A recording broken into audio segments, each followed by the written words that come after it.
تغییر میدهد این دعا هست. این دعا هست. اگر تقدیر رو تغییر بدهد این دعا هست. همیشه باید مسلمان با امید، با یعنی چی، با باوری تام که دعای من رو پروردگارم قبول میکند. هیچ ممکن نیست قبول نکند.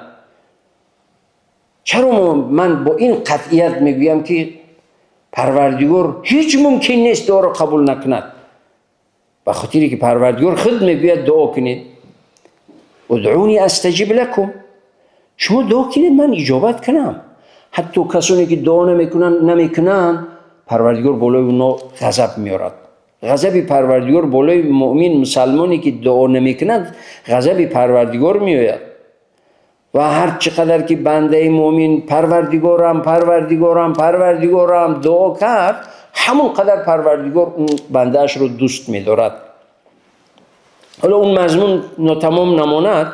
حالا این همه معامله هایی که هست احترام باشد، این احترام به یک بزرگترین عبادت تبدیل می شود که پروردگار فردا روز قیامت در زیر سایه عرشش جای می دهد که روز قیامت روزی است که نه سایه است نه درخت است، هیچ چیز نیست غیر از رحمت پروردگاری، دیگر هیچ چیز نیست.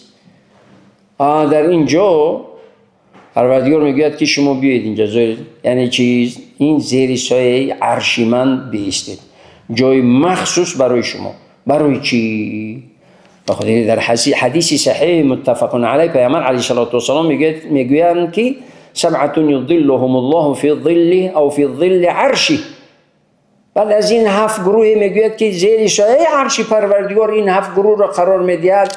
یک گروهی از اینو که هستند رجلانی تحب فی الله، رجلانی تحب فی الله، به خاطر خداوند عزوجل همدیگر رو احترام میکردن، به خاطر خدا.